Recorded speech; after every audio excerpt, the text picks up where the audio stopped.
Okay, so good afternoon, everyone. So today we're going to discuss about the legal and policy frameworks for e-governance. No? So e-governance is just about, it's not just about using technology. It's about using it responsibly, efficiently, and legally. For that to happen, governments need clear legal and policy frameworks that set boundaries, no, guide implementations, and protect the rights of citizens. These frameworks help ensures that e-governance initiatives are inclusive, secure, and transparent. Think of them as a digital rules of the road that keep everything running smoothly. So in our country, we have the Data Privacy Act of 2012. We identify the bridging gaps, no, through the e-governance act, no. We have a cybersecurity or cybercrime act, no, and so on. And we have some actions related to transparency and anti-corruption law and others. And to give us more details about the topic, let us all welcome our presenter this afternoon. Go ahead.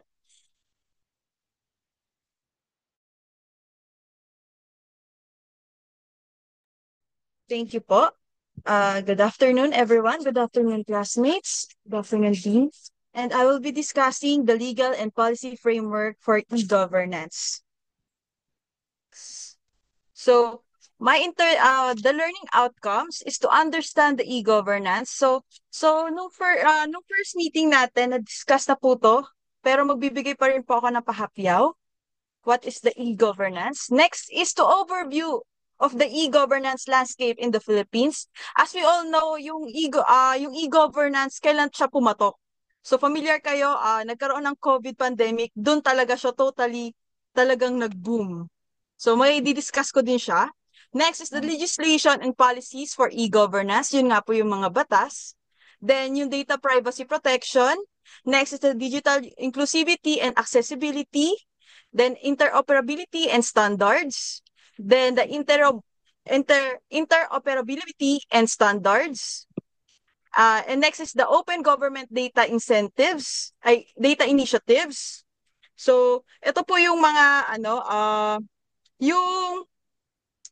yung open government data initiatives are yung mga data na ginagamit publicly uh, that open for public for foster transparency and civic engagement. Next is the public-private partnership in e-governance. So familiar naman po kayo kapag po nag-engage ang government at ang private, magkakaroon po to ng enhancement sa project delivery. And syempre, madidiscuss din to, and syempre sisiguraduhin natin uh, na fairness and for the public interest lang, hindi kung saan. Next is the cybersecurity and cyber legislation. Ito yung mga legal measures between cybercrimes or between against cybercrime and essential to secure the e-governance operations and protect the citizens' data from threats. Next is the evaluation of e-government policies, assessing the e-government or governance policies based on user satisfaction and efficiency and protect citizens' data from threats and for the future improvement and development. Next is sorry sir. Kinakabahan ako. Sorry po. Next is the policy implementation and governance challenges. So the e-governance effort may face infrastructure issues and sorry, sir. Okay. Sir, One at a time, not at a time. It's okay. sorry, sir. Okay, sir. So next is policy implementation and government challenges. So e-governance effort may face infrastructure issues and resistance to change and necessitating necessitating strategic planning and resource allocation. Sir, first time ko pong makabahan ng gato, di ko po alam bakit. Next is the ethical consideration. Sorry po. Next is the ethical consideration. By maintaining ethical standards in data use and protection of citizens' rights and is critical for sustaining public trust in e-governance system. And lastly is the global best practice. Kung ano-ano po yung mga practice na ginagawa ng iba't ibang bansa. For the introduction, in the Philippines, e-governance has been progressively changing to raise public service delivery quality, increase openness, and strengthen responsibility.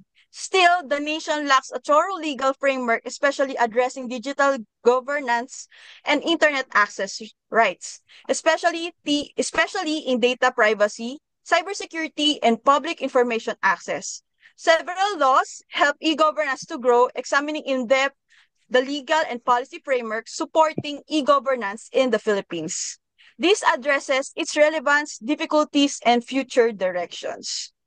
So for the understanding of e-governance, what is e-governance? So we discussed it in the first meeting po, and ito po ulit. So e-governance refers to the use of the electronic tools and technology to improve and automate government operations, communications, and service delivery. It encompasses a number of aspects, including electronic public resource management, online services, and electronic citizen participation. E-governance fosters trust between the government and citizen through increased efficiency, transparency, and accessibility. Next, e-governance landscape in the Philippines. Some of the most important e-governance initiative in the Philippines includes the rate of new and innovative computer-based solution like easy digital payments mechanism. So mapapapansin niyo po ito sa mga online systems natin. Meron na po tayong e-gov, o yung meron din tayong mga online transactions na ginagamit ng mga government to fast track. In our agency, we have the mismo and online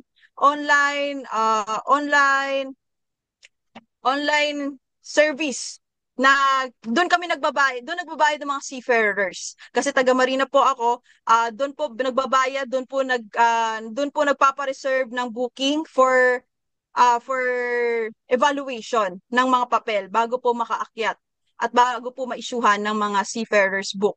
So, as we all know, such advancements have greatly transformed the interactions between individuals and government service, significantly improving accessibility and convenience.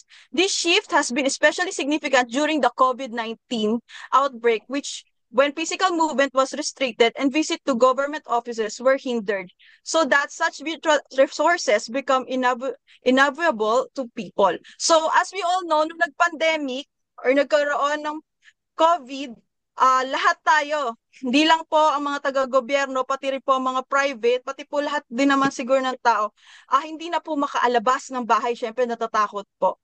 Ang ginawa ng gobyerno po, inopen po to. So nagkaroon na po tayo ng mga interaction. From dati po, kailangan pa natin pumunta ng bangko para magbayad. Ngayon, meron ng cellphone para isang click na lang ma-access na, and so on so forth. Dahil sa sobrang fast-growing ang innovation ng digitalization, talagang napapaganda at na-enhance pa. So in the Philippines, we are trying and we are really improving in terms of e-governance and all the transactions happening in our country. So here are the legal frameworks supporting the e-governance. So first is the Electronic Commerce Act of 2000, or the RA 8792, that acknowledge contract legitimacy as well as electronic transaction, speed government and commercial transactions online, and gives electronic signature and records legal weight. So itong batas na to, ito po yung rason kung bakit po allowed yung mga e-transactions. Kahit email pa yan, basta nangyaring digital, ina-allow yan. Kasi dati, di ba, typewriter po ang ginagamit natin. Ngayon, dahil may uso na si computer, uso na si printer, ina-acknowledge na yon kahit yung e-signatures, ina-ano na yon, ina-allow na yon. So, valid na yon. As long as nire-recognize ng mga tao, both parties, lalo na kapag nag-engage ka sa contract, if both parties e-signed it and both are allowed to do that. So, yun po, importante talaga yun. So, yun po yung Electronic Commerce Act na doon ginagamit yun. Inallow lahat ng mga digital transactions legally na. Next is the Data Privacy Act of 2012. So, lays rules for handling private and public sector personal data. Then, guards people digital prints. Establish the National Privacy Commission to monitor data protection adherence. So, familiar naman po kayo sa Data Privacy Act. So, mapapansin niyo po to sa lahat ng aspeto. For example, nag-fill up tayo ng form. Meron pong mga consent tayong kinukuha doon dahil po yun sa Data Privacy Act. So, ang ano lang ng Data Privacy Act, ito ang pinaka-importante, is to protect our digital rights and personal data. So, mapapansin nyo rin po yun sa mga government agencies. Kung makikita nyo po yung data privacy key. So, kung aware po kayo sa data privacy key, ito po yung nagpapatunay na lahat ng pag umaccess kayo sa website na yon, we secure that your data is secured to us. So dati kasi, for example, for us, last year, nung hindi pa kami nagkakaroon ng data privacy training under Sir Lasigan, so hindi namin alam na hindi pa pala qualified yung agency namin for the Data Privacy Act. So, bawal talaga yun. So, sabi nga ni Sir Lasigan, gawa natin ang paraan at ayusin natin agad. So ayun po, ginawa namin. Ngayon po ay qualified na yung agency namin and we are facing this kind of we are facing this and we want to secure the data of our stakeholders by using the data privacy key. Kasi we are promoting the transparency and also we want to make sure na may tiwala sa amin ng mga tao, kaya gusto namin na lahat ng mga data na nakuha namin merong sapat na rason kung bakit namin kinuha yon at meron kaming paraan kung paano namin to itatanggalin or kung i-retain namin or kung ano pa yung mga data na kailangan namin kunin sa kanila. So next is the Cybercrime Prevention Act of 2012 or Republic Act 10175 specifies cybercrimes including fraud, identity theft, and hacking, sets fines for offenses connected to cyberspace, and estimate the Cybercrime Investigation and Coordination Center or CICC to fight online trends. So as we all know, ang Cybercrime Prevention Act is ito po yung pinakabatas how we addresses the cyber threats. So, alam nyo naman po na may mga nangyayaring cyber attack sa Pilipinas at ito pong batas na to is yung isa yung mga ginawang basis para lahat ng mga kung sino man po yun, sila po yung mananagot doon. Kasi po, masama po ang kumuha ng data, lalo na mga hack ng mga websites. It's very, very offense and has a serious offense. And pwede po kayo makulong ng napakatagal kung tutuusin. Next is the Freedom of Information or FOI under Executive Order 2 Series of 2016. Improve openness by giving people access to official government records and promote participative government and responsibilities. So ito po, lagi niyo po itong naririnig itong FOI. So this FOI is, ito po yung sinasabi na kaya lahat ng tao, pag gusto, kung wala kayong believe or meron kayong parang agam-agam, pwede nyo po ito. Pwede nyo itong gamitin, sabihan nyo lang po, for example po, pumunta po kayo sa government agency na may rights kayo na malaman kung ano yon unless it's not, hindi po yon restricted. As long as nasa tama po yung sa tingin nyo pong mga records, sa tingin nyo may agam-agam kayo sa mga records ng government, pwede nyo po siyang i-check. At hindi naman po pwedeng humindi ang mga government, ang mga tao sa gobyerno. Kasi karapatan nyo yun. Next is the ease of doing business and efficient government service delivery of 2018 or Republic Act 11032 and orders the automation of government process in order to cut bureaucracy, promote the public service ICT usage. So tong ease of doing business, nako, lagi nyo tong naririnig. Kasi kami din, sa agency namin, ginagamit namin tong ease of doing business kasi nga we are developing our blockchain. So, ang blockchain kasi doon yung nilalagay lahat ng mga datas nyo, and doon na sila makikipag-transaction, which is yun nga po yung nakakaiwas sa red tape. So, itong ease of doing business, yung parang pinapa-exceed din naman yung mga delays na nangyari. For example, in our agency, we have this kind of appointment na it will take at least 1 week before yung makuha yung mga requirements nyo or yung mga papel na ni-request nyo. Pero dahil po sa datas na to at sa digitalization and blockchain namin, yung dating 3 days, nagiging 1 day na lang or hours na lang. So, minsan umaabot ng 3 hours, maghihintay ka na lang. Ganun po siya kaganda. So, itong ease of doing business is, ito po yung pinopromote talaga ng gobyerno natin, yung paggamit ng mga ICT or mga online transactions and ICT usage. So next is ano po yung mga data protection information management laws. First is the Commonwealth Act number 591 that established the Bureau of Census and Statistics that provide the foundation for government data collecting and management. So itong Commonwealth Act number 591 na to, ito yung rason kung kung saan bakit kinukuha ng government at saan niya ilalagay yon. Napaka-importante nito kasi after mo bang kunin yung data ng tao na nag-access sa website, saan nga na ba napupunta? Etong batas na to, ito yung nagsisigurado na transparent, tsaka nakasecure lahat ng data na pumapasok at lumalabas in case na may lumalabas na data din.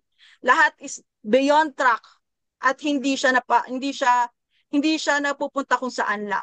Next is the Bank Secrecy Law or the RA 1405 that guarantees bank deposit confidentiality, so affecting financial data governance. So itong bank secrecy, kaya siya nasama kasi as we all know, kapag nagwi-withdraw tayo, open.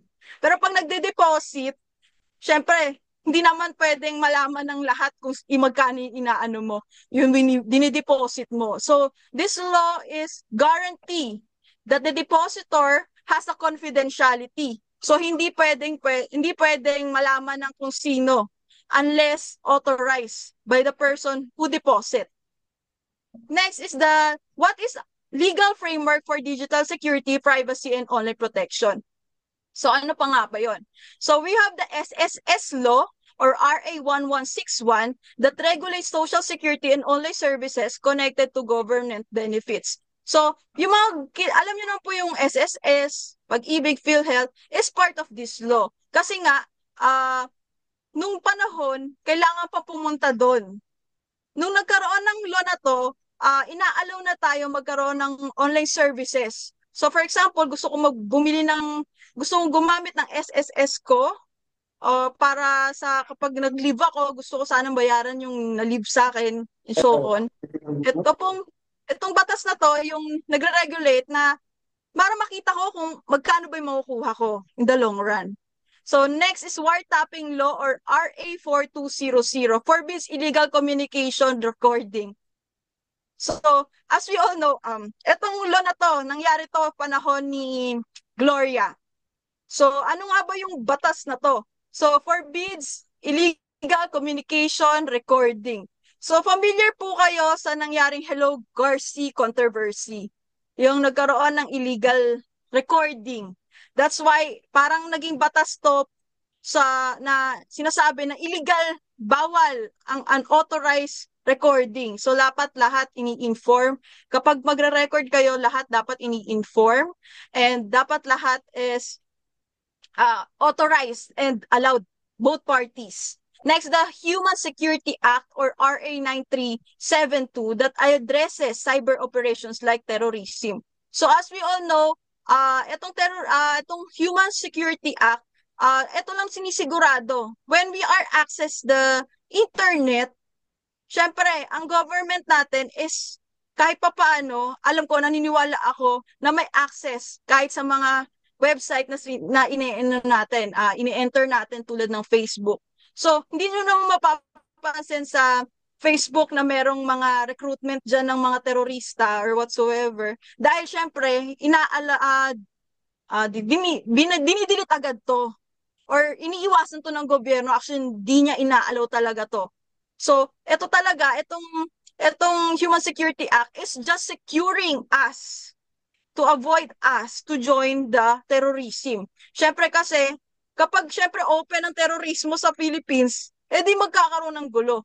So, alam nyo naman po yun, kung ano po yung nangyayari ngayon sa atin. Mayroong mga ganyang terorismo dito sa Mindanao part na syempre hindi naman basta-basta na nakaka-access ng internet and we are avoiding that. So, next is the Rape Victim Assistance Act or RA 8505 that offers online reporting system together with legal digital help for rape victims. So, ito yung hindi common. Actually, to be honest, ngayon ko lang din narinig tong 8505 na meron palang assistance act whenever you have encountered a rape victim. So, kasi ang alam ko is pupunta lang ng barangay, i-report yung rape, and so on. Then, hindi ko alam na merong ganito, na meron palang mga reporting system na pwedeng tumulong. So, kasi may mga nakilala talaga akong mga gantong rape victim and hindi ako familiar talaga dito. Then, nung nabasa ko to, meron palang reporting system na mag-guide sa akin. Digital help, ganon. Na makakatulong sa akin para maging okay ulit ako. Next is the Anti-Child Abuse Law or RA 7610 that guards children against abuse, including online exploitation. So, as we all know, 7 years old below is child. Alam nyo naman po yun. And 18 below is minor. So, etong batas na to is just avoiding the online exploitation. So, as we all know, uso yan sa Philippines. Hindi natin maiiwasan lalo na sa mga mahihirap na hindi natin alam kung sure or di ko rin sure kung paano po yun pero nangyayari po yun kahit sa ayaw sa gusto natin nangyayari yun sa Pilipinas at dahil daw po sa kahirapan. Kaya po to, batas to na para maiwasan yung mga gantong bagay sa mga bata. Next is the Anti-Child Pornography Act include defining the online child exploitation as a cybercrime. So ayun nga po, may pornography as we all know, familiar kayo sa pornography, nangyayari din yan sa Philippines and kaya may batas sa ganito para maiwasan nga yan. Kasi as we all know, when you have a child pornography, binabayaran yan lalo sa ibang bansa. Then the rest is history. Dahil kapag nahuli kayo ng gobyerno natin, malaki ang pataw. Minsan reclusion perpetua pa kasi child abuse yun. Then next is the Anti-Photo and Video Voyeurism Act or RA 9995 that criminalize illegal sharing of private image and recording. So ito naman, ito yung batas kung saan bawal ka kumuha ng picture or mag-share ng videos nang walang consent dun sa taong kinuhanan mo. Batas yan. So number 1, bawal na bawal yan sa Philippines. Pero syempre, hindi natin maiwasan. Meron pa rin mga tinatawag na posers, mga gumagamit ng identity ng iba, pinapalitan lang yung pangalan. Familiar kayo dyan kasi kung nakatutok din kayo sa mga tulad ng Tulfo, nangyayari yan, yung mga ganyan. So, ito yung mga batas to at napakabawal to or may kaakibat na parusa to pag gumagawa ka ng ganyan. Kaya iwasan nyo po na mang-share at mag-video without the consent of the party or the involved person. And the other relevant laws and policies includes the Mobile Number Portability Act or RA 1120 that guarantees the flawless digital communication. Next is the Free Mobile Disaster Alerts Act or RA 10639 that sends SMS real-time disasters warning. So, dito sa Free Mobile Disasters Alert Act, 'di ba, pagka malakas ang ulan, si DRRMC nagcha-chat, I mean nagte-text na may orange rainfall warning. So, mag-ingat. Also kapag meron ding lindol, nagsasabi siya. Batas kasi 'yon. Ngayon ko lang din nalaman na merong ganong batas na kailangan na magsisend sila ng mga disaster warning. Kasi required pala talaga yon dahil nga batas nga siya. Next is the Philippine Innovation Act or RA 11293 that advances digital change in business and government. So, ito po yung innovation. So, pinapayagan ng Philippines na mag-innovate yung mga tao at gamitin ang electronic or computer for their business and the government. For example po, dati gusto natin ng mag-mall, punta tayo ng mall.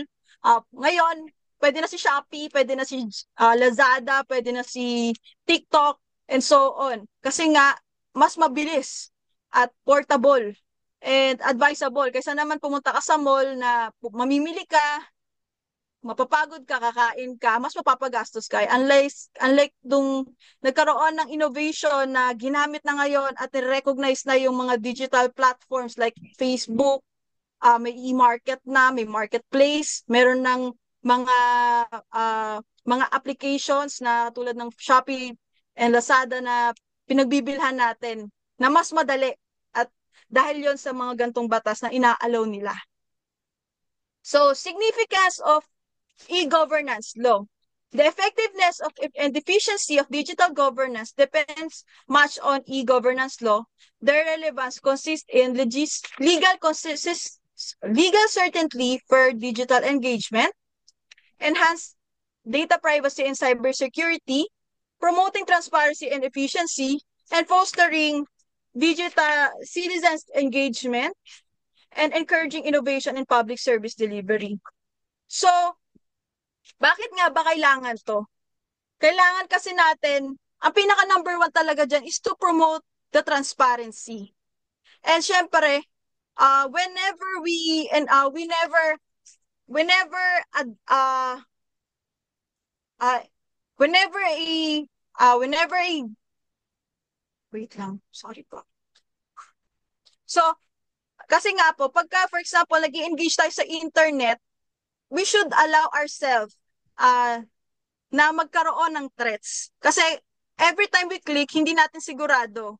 That's why our government want to have this kind of laws to secure us. So kasi merong mga website na hindi talaga siya, kahit yung internet natin, hindi pa madedetect or hindi siya nagkakaroon ng warning.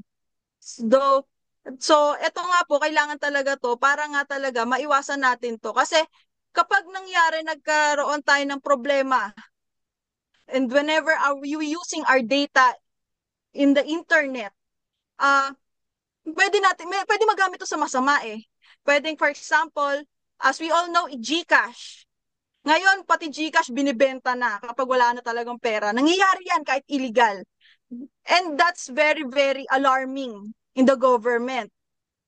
That's why kailangan ng transparency and efficiency. Kaya nga nagkaroon ng batas yung SIM card na kailangan natin mag-register para daw iwasan yung mga spam and frauds. However, hindi yun naiiwasan. Meron pa rin kasi ako nare-receive, so alam kong hindi pa siya ganun ka-effective. Pero sana, hopefully, in the near future is maging effective na to talaga at makatulong para maiwasan talaga yung mga chat na yan, yung mga spams na yan. Next is the privacy and data protection consideration. Notwithstanding these legal systems, a number of obstacles prevents e-governance from being fully realized in the Philippines. So, first is data minimization. Agencies should collect only essential personal data, reducing the risk of privacy violations by avoiding unnecessary data accumulation. So, as we all know, minsan kasi, lalo na pag hindi valid yung mga websites, may mga kinukuhang hindi naman dapat. Minsan pati yung mga credit card number na pinakabawal, kinakukuha ng mga ganong illegal websites. That's why this data minimization requires only baka yung mga names lang. Sabi nga sa amin sa training, hindi natin required hingin yung minsan hindi natin kailangan i-record yung mga kung single ba sila, married ba sila. Ang importante is yung name, age, and sex. Yun lang. Kasi other matters na yung mga ganong bagay. Next is consent and notice. So citizens have the right to know how their data is processed. Agencies should be transparent about their practice and obtain informed consent. So, etong consent and notice, tulad sa agency namin, nung before na magkaroon kami ng DPA training, wala kaming ganito. So, nagkakaroon kami ng mga feedback mechanisms and nagkakaroon kami ng, pag pumasok kami sa website namin, wala. Wala. Parang wala lang. Okay, pumasok ka. Ngayon, every time pumapasok ka sa agency namin, may consent and notice. So, merong kailangan kang yes doon. Kasi ibig sabihin nun, inaalaw mo kami, nabigyan kami ng consent na ma-access yung kung sino ka, bakit ka pumunta dito, ano yung mga kailangan mong kunin. And napaka-importante yon to reduce the risk in case. Kasi para din alam namin kung bakit nga ba pumapasok doon yung mga tao. Kasi lalo na sa frequently asked questions, madalas doon may mga notice kami na receive doon and so on. Next is data security. By robust security measures, including encryption and access control, are vital for safeguarding personal data for unauthorized access or breaches. So data security, importante to kasi once na may kumuha ng data mo, dapat sinisigurado nila yan. For example, in our school, dito sa WCC, syempre nung nag-enroll tayo, nandito yung mga datas natin. Nandito yung personal datas natin, including yung birth certificate nga natin na pinapasa. And ang WCC is sinisigurado na nasa maayos na lugar to. Ganon ka-importante yung data security. So, hindi ko sure kung paano yung data retention nila or data deletion nila after nating graduate, ilang years bago nila i-delete, and nasa kanila yung kung paano nila ginagawa yun. Yun nga po yung data retention and disposal. So, sa agency namin, meron din kaming tinatawag na data retention and disposal. Kasi during our training, sorry nami-mention ko po lagi yung data privacy meeting, yung training workshop namin na yung last year. Kasi napaka-relevant po nito. Kasi dito lang namin nalaman na may mga ganun palang bagay na kailangan. For example, yung email. Year 2021, may email pa galing sa agency. Tapos, tinanong din kami kung yung gamit ba namin is yung official email ba namin or Gmail. And sadly, sinabi namin na Gmail ang ginagamit namin dahil yun po yung pinakamadali tsaka na-access ng lahat.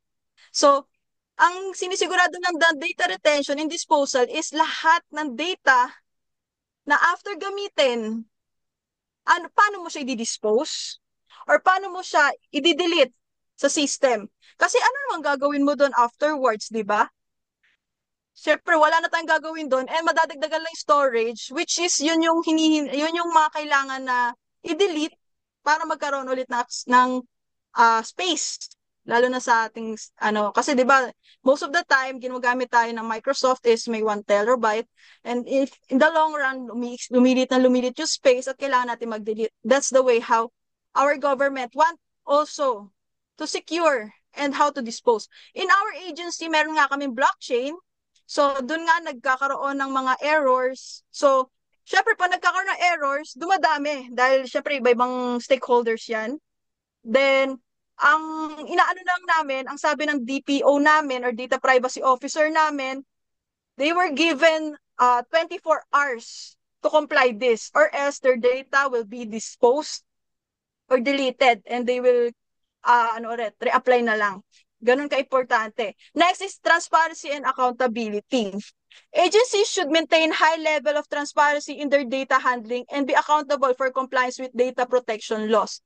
So, etong transparency and accountability, mga nangyayari to, lalo na kapag, di ba, to be honest, yung agency, yung office namin, nagkaroon ng issue. Nagkaroon siya ng cyber attack. And we are transparent to our stakeholders and accountable for it. Kasi hindi namin sigurado kung saan nanggaling yung virus na yon pero hindi naman siya totally nag-crash yung system namin. Bagkos nakita naman agad ng mga IT namin, which is naging transparent kami at nag-inform kami sa stakeholders and naging accountable kami sa nangyari. Then we are just realized na yung mga ina-upload sa system, sa mismo namin or online system namin ng mga stakeholder, kasi kahit sino pwede mag-create nun basta meron kang number. The more, kapag may pumapasok ka doon, ginagawang PDF yon. Then, yung PDF, pumapasok sa system, yung evaluator, nire-review, binuview, doon na-realize, doon na-discover, yung PDF may virus. Doon nagkaroon ng problema. And so on, dapat transparent and accountable. Next is anonymization and pseudonymization. So, personal data should be anonymized and pseudonymized when possible to protect individual identities during analysis. So, most of the time, sa feedback mechanism to. So, sige, share ko ulit sa agency namin, meron kaming tinatawag na feedback mechanism. So, hindi kami pwedeng mag-request ng pangalan mo, sagutan mo yan, tapos magsagot-sagot ka dyan. We secure that the person who fill up has anonymous or sent anonymous. Kahit yung mga complaints na na-receive namin sa 888, lahat ng mga complaints na nare-receive namin, anonymous na siya. Malalaman namin yung mga tao na malalaman doon sa office, pero pag lumabas sa office na yon, anonymous yon kasi it's a law. And bawal naman yung malaman kung sino yon. Kaya dapat talaga merong kakayahan kung sino man yung mga stakeholders na anonymous ka. Kahit government employee ka, for example, nagreklamo ka sa 888, 888 is yung doon po kayo pwede magreklamo kapag may government agencies or officials na gusto nyo pong ireklamo, yun po yung pwede nyo kontakin. So, yung 888, sinisigurado, bago pumunta sa mga agencies, concerned agencies, anonymous to. Kasi nga, minsan, pag-iinitan, for example, pag meron kang may inis ka or galit ka doon or reklamo ka doon sa taong yun, tapos kilala ka nung taong yun personally, may tendency na babalikan ka niya. Kaya napaka-importante ng anonymization and pseudonymization. Next is cross-border data transfer. So, proper safeguards must be in a place for the international transfer of personal data to ensure continued protection. So, dito sa cross-border data transfer, nangyayari to sa email. So, alam nyo naman po na kapag kahit si Gmail, sa Gmail, pagka galing sa ibang bansa, minsan merong nagsasabi dyan, warning, is not feeling safe. Kasi sinisigurado, minsan kasi galing sa ibang bansa yon, minsan nasa spam lang kasi feeling nila threats yon. And yun yung importante. Next is data protection impact assessment or DPIAs. This conducted for high-risk processing activities to identify and mitigate privacy risk. So, nangyayari itong mga assessment na to every time. So, sa office namin, every year, nagkakaroon kami. Pero syempre, hindi namin alam yon. More on the IT part or the management technology ang may alam nung ganong nangyayari assessment. Kasi every time, di naman natin maiwasan na ano yung mga data na kailangan naming i-access. Lalo na ngayon may blockchain na. Syempre, every time kailangan namin sinisigurado na lahat ng data doon ina-assess namin bago siya tuluyan na ma-integrate doon sa system. Next is training and awareness. So government official must receive training on data protection principle to foster a culture of responsibility regarding privacy. So ayan nga po, yung data privacy and awareness is very common. Kaya nga po sinabi ko kanina, last year, nagkaroon kami ng training. It's my first time na sumama sa ganong klaseng training. Then, doon ako nagkaroon ng enlightenment na napaka-importante nitong Data Privacy Act of 2012. And naging aware ako kung ano yung mga data na pwede kong hingin, kasi gumawa kami ng policies, kung ano yung mga data privacies, kung ano yung mga data na kinukuha namin from our stakeholders and so on. Next is the privacy and design. Privacy protection should be integrated into the design of e-governance system from the outset.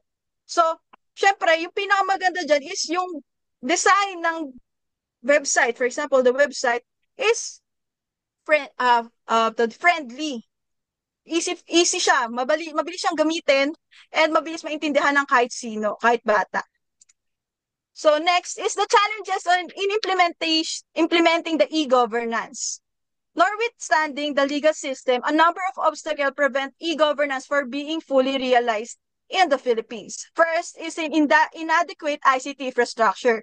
So familiar naman kayo sa inadequate. So kasi kapag sa government agency, kailangan nasa policy yan or nasa GAA yan or General Appropriations Act whenever you have whenever you want to purchase a computer, laptop, and so on.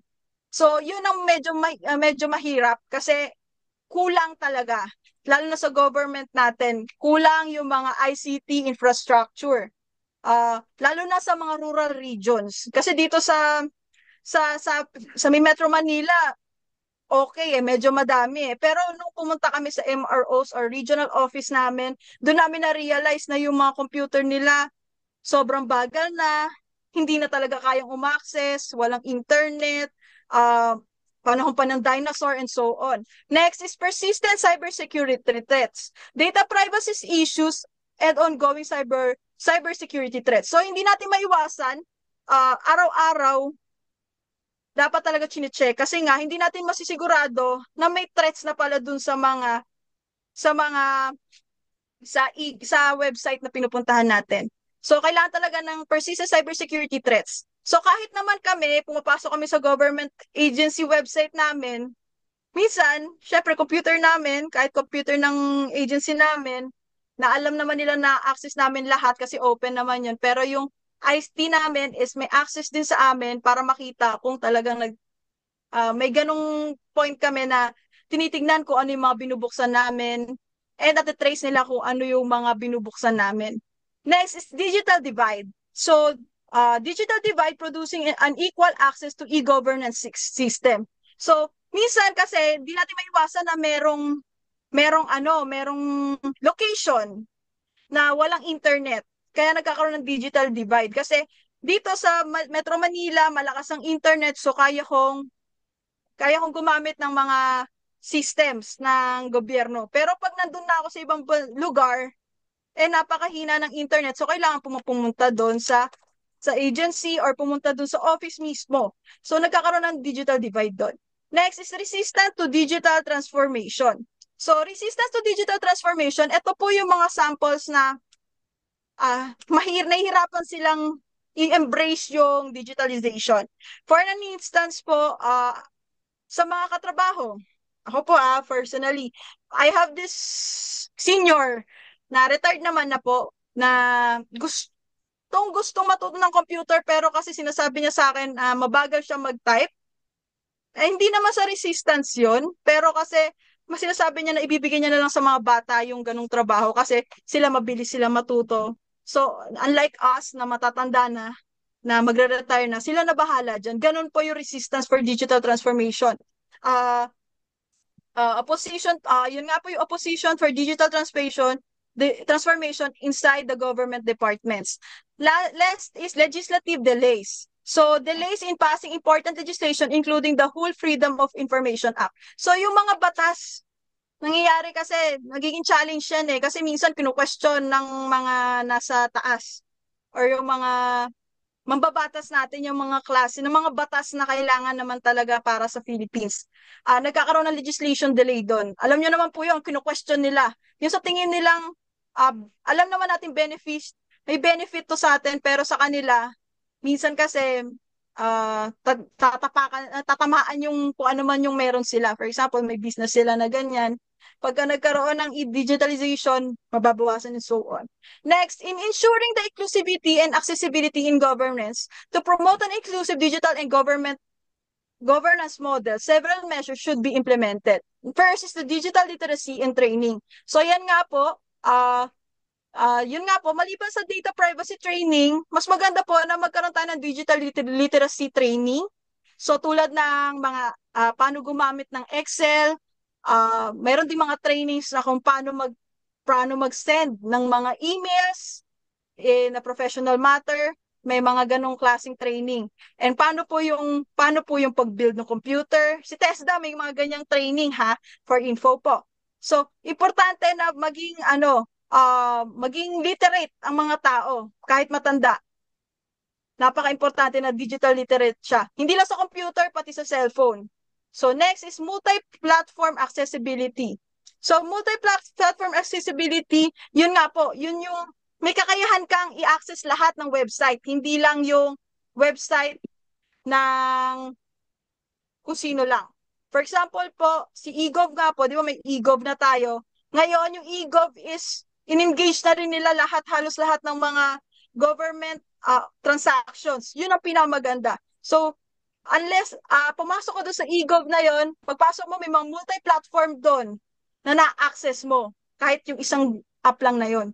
Next is web accessibility standards. Importante din to kasi nga yun nga po.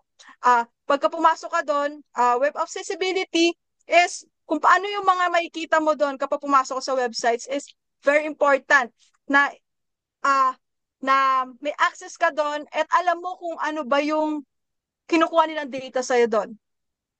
Next is multilingual support. So multilingual support, ito po yung sa language. As we all know, Philippines, may mga barrier talaga ng language dito. May Ilonggo, may Ilocano, may Waray, and so on. May English, may Tagalog. So in the Philippines, English is yung pinaka-universal language. Pero syempre, in multi-language support, ito po yung inaalaw na magkaroon ng ibang lengguwahe na may intindihan.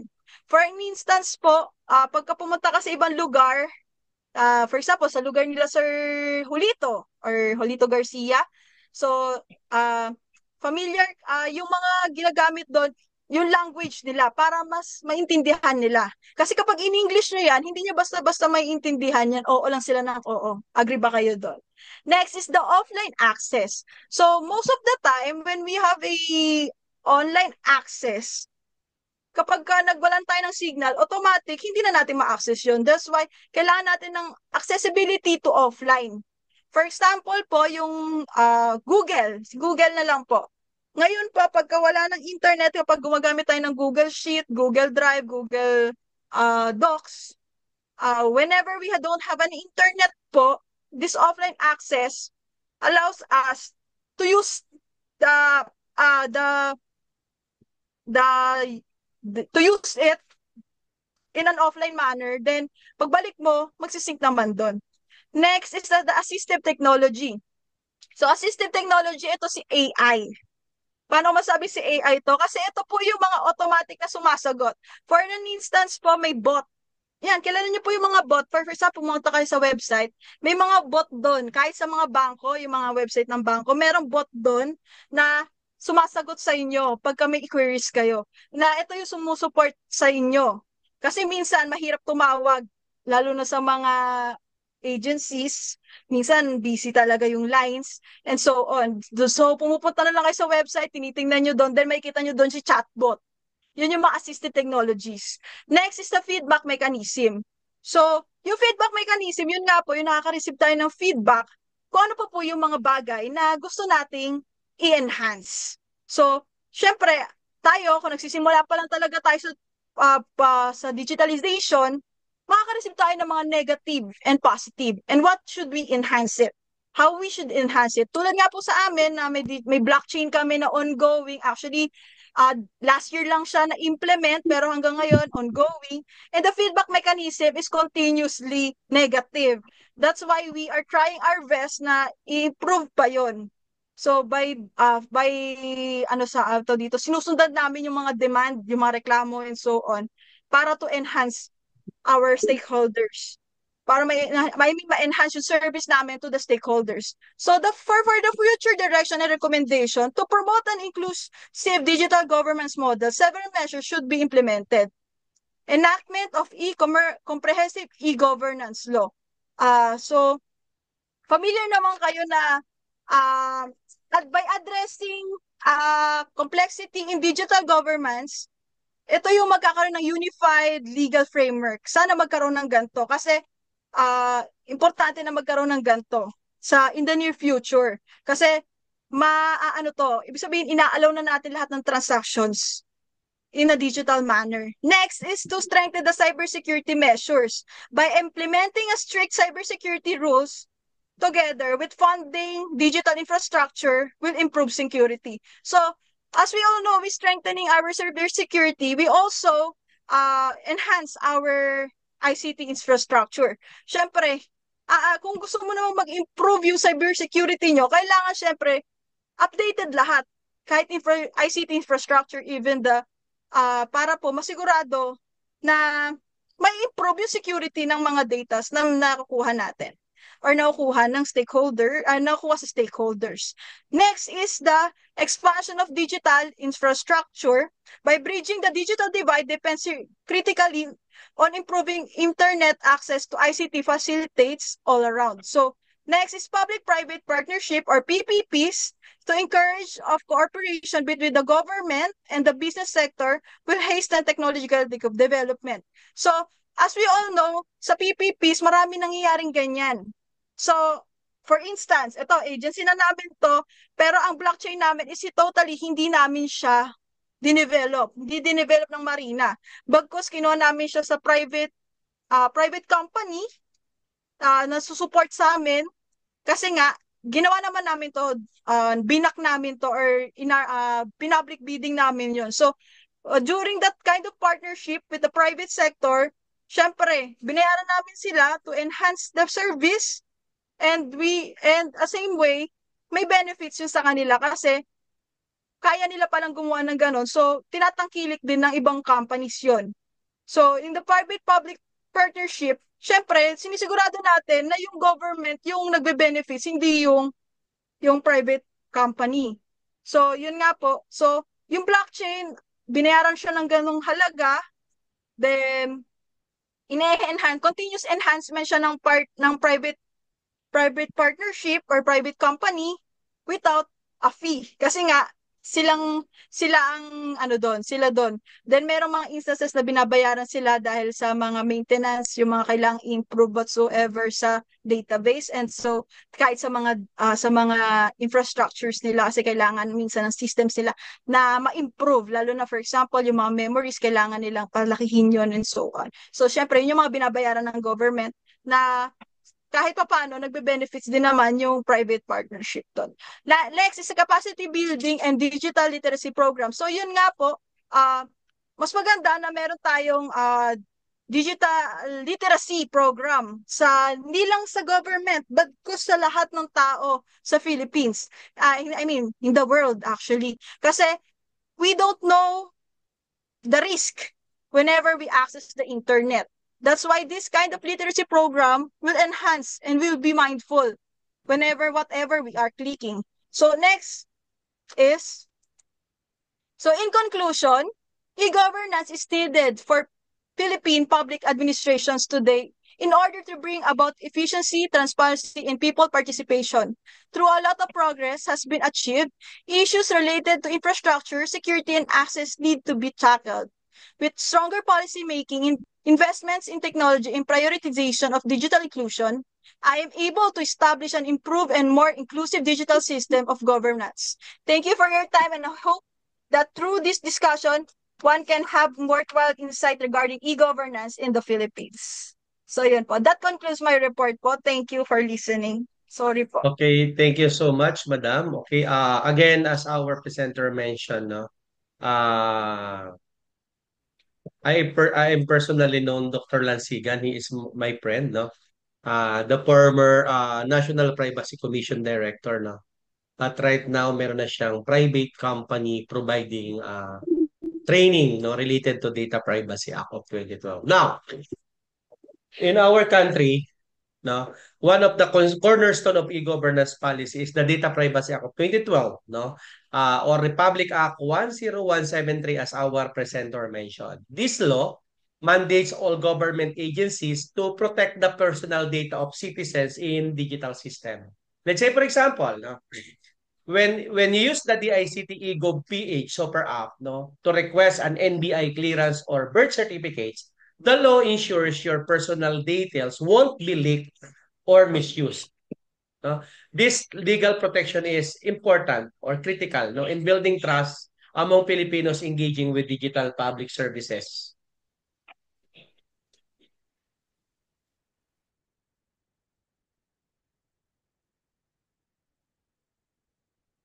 Okay. Yung pamangkin ko kasi nanonood ng ano, sabi ko hinaan ng konti. Okay. So, again, ah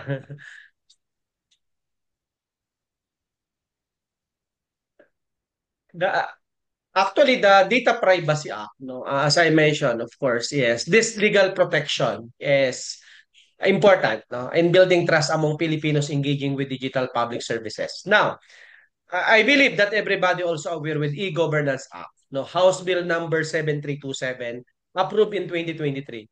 It is the milestone toward a more integrated digital government in the Philippines. No? It aims to unify digital processes, no, across all government agencies and local units. So a practical example of this is the move toward interoperability, no, where your health records from a public hospital in Mindanao could be access secured by another government agency in Luzon or in Visayas if needed. And the legislation is paving the way for smoother and smarter governance. Another is the international, for the international naman, like Estonia's X-Road platform. Estonia is open cited as the gold standard for e-governance because their legal frameworks allow for seamless data exchange across government and private sectors via a platform called X-Road. No? For instance, a citizen in Estonia can file taxes, vote, and access medical records all from a smartphone because of strong laws on digital identity, cybersecurity, and data exchange. Their experience shows that when laws are in place and consistently implemented, digital government can become a life cycle. Di ko sinabi na hindi ganun sa Pilipinas, ha. Now, we have a cybersecurity laws, a shared from a global perspective or challenges. As e-governance expands, no, so does the threat landscape. In our country, the Cybercrime Prevention Act of 2012 or RA 10175 criminalize online fraud, identity theft, and cyber attacks. Internationally, no, countries like the United States have the Cybersecurity Information Sharing Act, which encourages public-private corporation in detecting threats. Both laws highlight the need for proactive legal frameworks adapt, no, to the digital era's evolving risk. Transparency, nasabi nga ni Ma'am, in anti-corruption laws. E-governance also help reduce corruption, but only if transparency laws back it up. In our country, we have Freedom of Information Executive Order number 2 or the FOI Executive Order number 2. Let's citizen access government records, encouraging accountability. We have online portals like foi.gov.ph allows people to request documents without physically visiting agencies. Similarly, in the India, no, India, the RTI Act or the Right to Information has digitized access to public information. And these examples show how legal rights to information can be amplified by e-governance. Our presenter mentioned about digital inclusion and accessibility policies. Law must also ensure no one is left behind. The Philippine Digital Workforce Competitiveness Act and Free Wi-Fi for All Act help bridge the digital divide by expanding internet access and digital literacy. Internationally, countries like Canada have digital charter implementation acts that focus on equitable access to digital services. And these policies aims to make e-governance meaningful for all, not just those in urban centers with fast internet. And we are all eyeing towards a unified ASEAN framework.